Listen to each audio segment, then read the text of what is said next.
Hi, my name is Valerie and I'm 29 years old. I've wanted to talk about this for a long time, but due to legal issues, I couldn't until now. Now that I can, I want to share my story as a warning to my mother-in-law. I don't want her to come near us again. Adrian and I met because of our mothers. His mother, Felicia, and my mother, Veronica, were old friends. One day, they met for coffee after many years and realized they both had single children. They decided to set us up, and a week later, Adrian and I found ourselves at the same coffee shop.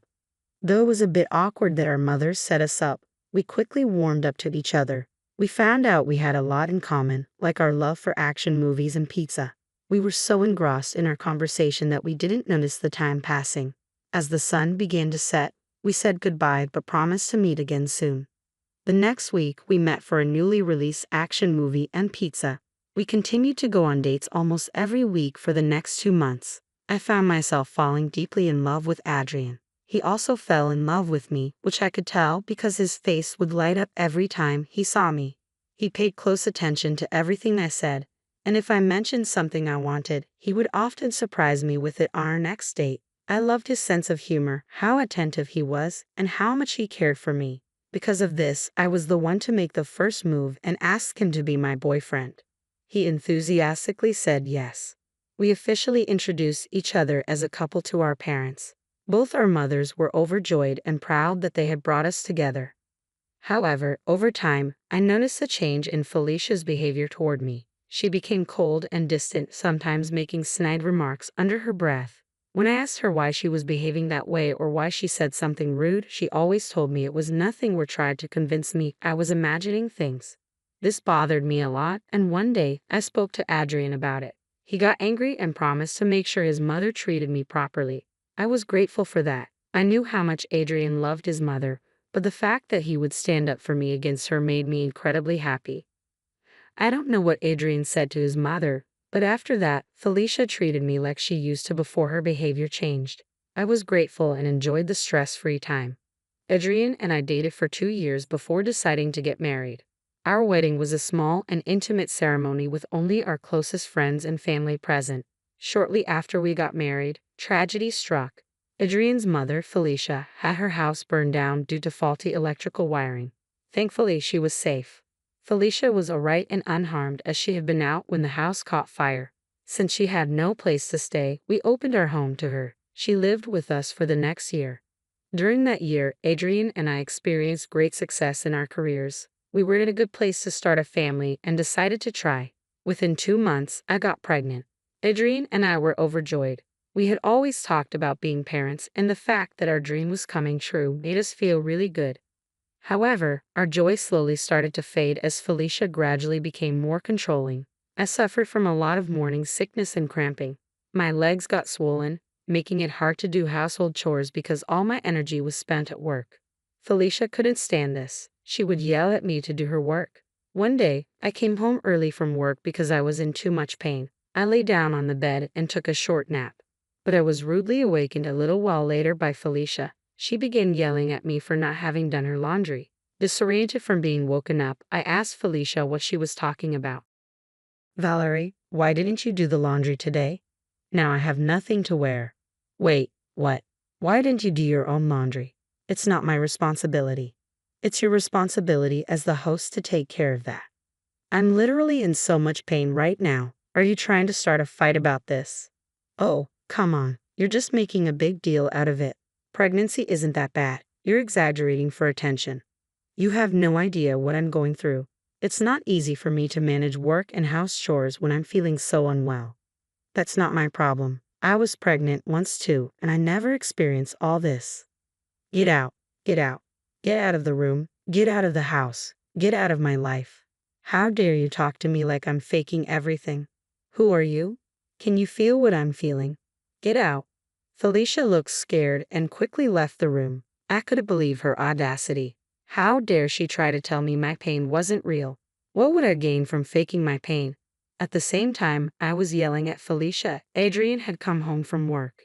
He worriedly ran upstairs to check on me and saw his mother hurry out of the room in fear. He walked into our room carefully and saw me crying hysterically on the bed. He quickly sat down next to me and hugged me, letting me cry for a while before asking why I was crying. I recounted everything that had happened with Felicia and how she had been constantly yelling at me whenever I didn't do the house chores. Adrian got really angry and stood up to talk to his mother, but I stopped him. He saw my pleading face and calmed down. Why didn't you tell me earlier? I knew how upset you'd get. I didn't want you to end up evicting your mother, causing more tension between you two. I felt sorry for her, so I kept it to myself. Babe, I understand why you did that, but I should have known what was going on. I want you to share everything with me, especially when it's affecting you like this. I'm sorry, darling. I should have told you, but I didn't want to cause more problems. You never have to bear these things alone. We're a team, remember? I promise you I'll talk to my mother calmly about her behavior, and I want you to be there with me for that conversation. Together, we walked into Felicia's room. I was nervous about what Adrian was going to do. I know that he gets very protective of me, and his temper isn't the best. While I was hurt, I hoped he wouldn't do something he regretted. Felicia looked surprised and asked why we were in her room. Why are you both in my room? What's going on? Enough with the act. Valerie told me everything. You've been constantly yelling at her about the household chores. Well, she should be doing them. After all, I'm just a guest here, right? You could have either done them yourself or waited for me to do them. You didn't need to bother Valerie like that. It's a woman's job to handle household chores. You would never catch me asking you for help with these kinds of tasks. I don't care about your beliefs. It's my house, my rules.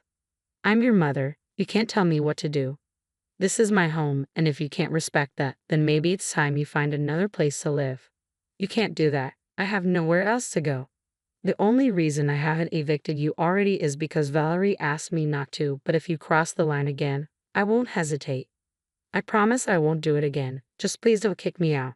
You need to change, Mom. Treat Valerie with respect like the family she is to us. All right.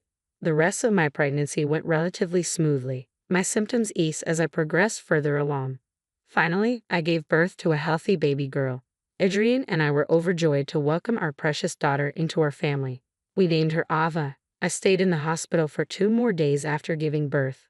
On the 3rd day, Adrian picked us up from the hospital before he left for work and dropped us home. Felicia warmly greeted the 3 of us. Oh, look at my precious granddaughter. You've done such a wonderful job, Valerie. She's the most beautiful bundle of joy. Thank you, Felicia. It means a lot coming from you. Valerie needs some rest now, Mom. She just gave birth, and Ava kept her up through the night. Don't worry, I'll take care of the baby. You go and get some rest, Valerie. I don't want to be away from Ava so soon. Trust me, you'll need this rest soon enough. Mom will take good care of her. You rest, dear. I'll be here to look after Ava. All right, but just for a couple of hours. Then I'll take over. That sounds fair. You rest now, and I'll do the same later. Thank you, Mom. With that, Adrian left for work. I went to sleep, and Felicia looked after Ava. I woke up 2 hours later to Ava crying loudly. I got worried and went to check on what was going on. The sound of Ava crying was coming from Felicia's room. I didn't know what was happening, whether Felicia was purposely ignoring my daughter or if she was somehow sleeping through the loud noise. I knocked on Felicia's door but got no response. I tried to open the door, but it was locked. Panic started to set in. I began banging on the door and yelling for Felicia to open it. After 2 minutes, she finally opened the door just enough for me to see a portion of her face. Felicia, what are you doing? Let me see Ava. I'm just trying to teach you a lesson. You can't rely on Adrian for everything. You need to take responsibility for your duties around the house. This is not the way to teach a lesson. Give me my child right now. Complete your chores, and then you can have Ava back. It's time you learn to handle your responsibilities. What is wrong with you? Remember, the longer you take to complete the chores, the longer your child goes hungry. Fear replaced the anger in me. I was ready to do anything that Felicia asked as long as Ava was safe. I couldn't understand why she was being so cruel to me right after I had given birth, but I didn't have the luxury of arguing about it. I needed my baby fed and safe. I asked Felicia what needed to be done. Felicia told me there was a pile of dishes to be washed, the house needed to be vacuumed because it had gotten dusty, and the common bathroom had to be scrubbed clean. She also said I had to finish everything before Adrian came back and that I couldn't tell him anything about it. Otherwise, she would make things worse for me. I nodded through my sobs and left to complete the chores. I sobbed because I was still in pain, but I knew I had no choice. I spent the next couple of hours toiling away to make the house clean for Felicia. I had to take a few painkillers to stop me from fainting from pain and exhaustion. I also had to be careful not to strain my stitches and tear them. All in all, I was having a tough time and kept crying as I did the chores. I wanted to tell Adrian because this was beyond cruel, but I was scared about what Felicia might do to Ava. I was glad that Felicia had managed to get Ava to stop crying, but I was still scared about what the future held for us. I just wished there was some way out of this. The universe heard my wish and did more than I had hoped for. That day, Adrian arrived home 2 hours early to surprise Ava and me. When he walked into the house, he couldn't find me anywhere. He saw the light in the common bathroom switched on and walked in to see me on my hands and knees, scrubbing the floor while sobbing. Adrian rushed over to me and asked why I was overexerting myself like this. At the sight of him, I started sobbing harder. Adrian panicked and pulled me into his arms, gently stroking my hair as he waited for me to calm down. When I did, I told him about what Felicia had done. Adrian was seething, and unlike last time, I didn't stop him. Adrian banged on Felicia's door and demanded she open up. Felicia opened the door and looked at him in surprise. Adrian, how come you came home early? Did you forget something? I didn't forget anything. I came home early because I wanted to surprise Ava and see my family, but instead, I found you trying to teach my wife a lesson in the worst possible way. Oh, come on. I was just trying to help her be a better wife and mother. She needs to learn to handle her responsibilities. Help? That was no help. It was cruel and heartless. How could you treat her like that? She needs to learn. It's for her own good. For her own good. Look at our child. You had no right to involve her in your twisted lessons. She's just a baby. I know what's best for everyone, including you. Valerie needs to change. No, you need to change. I won't let you hurt my family anymore. We're done. I want you out of our lives. Adrian, you can't be serious. I thought you cared about me. I did care about you once, but not anymore. You've crossed the line, and I won't tolerate it. I will make you pay. Adrian, please. I didn't mean for this to happen. It's too late for apologies. You need to face the consequences of your actions. He silently walked out of her room and handed Ava to me. I cried tears of joy. I knew you had to be some kind of monster to torment an innocent child like that. Anger swirled within me, and I wanted to make Felicia pay. I asked Adrian what he had done to Felicia. I'm going to file a lawsuit against her. She endangered our child and harassed you. I will make sure she pays dearly for it, Adrian declared. But Adrian, fighting a lawsuit, isn't it too much? You and Ava are my world. Nothing is too much if anyone hurts either of you. She had no right to treat you like that. Thank you for standing up for us. I can't believe she would go to such lengths to get her way. I don't know what I would have done without you here. It was terrifying. From now on, you and Ava will be safe. I won't allow anyone to harm you ever again. True to his word, Adrian filed the lawsuit. A couple of days later, Felicia was served with court summons. Felicia was shocked and asked Adrian what the summons was for. You endangered my child and harassed my wife after she gave birth. I had to file this lawsuit to hold you accountable for your actions, Adrian said firmly. Adrian, please. I didn't mean to cause harm. I was just trying to help. Your idea of help is twisted. You crossed the line, and now you have to face the consequences. We're family. You can't do this to me. Family doesn't give people the right to hurt others. You hurt Valerie and traumatized Ava. I won't stand for it. Please, I'll change. I promise I won't interfere anymore. It's too late for promises. You have no evidence against me. How will you prove it? I installed baby cameras everywhere the night before Valerie got home from the hospital. I've got more than enough evidence of you hurting my family. Adrian, I beg you don't do this. I'll do anything to make it right. You had your chance to be better. Now you must face the truth. You broke my trust, and I won't let you hurt my family any longer. In the months that followed, things moved quickly in court. Felicia was charged with a misdemeanor and sentenced to 6 months in jail plus an $800 fine.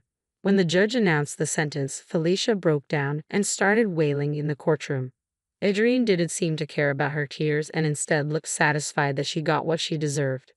As I watched Felicia get escorted out of the courtroom in handcuffs, I couldn't help but feel relieved. I knew that for at least the next 6 months, my family and I would be free of Felicia's toxic behavior. Meanwhile, Adrian and I focused on raising our newborn daughter Ava and didn't let Felicia's actions define us. We found strength in each other and the support of our friends and loved ones. While Felicia was in jail, she had time to think about what she had done. At the same time, Adrian and I worked on healing from the hurt she caused. I couldn't fully forgive her, but I knew it was important to move forward for our own sake and our families. Felicia finished her jail time and sought counseling to make amends for her actions. I wanted to believe she could change, but I remained cautious and never let her come close to us again. One time she tried, and I threatened to get a restraining order. Our lives gradually got back to normal. The pain Felicia caused was still there, but we focused on building a better future for our family and cherishing the happiness Ava brought into our lives.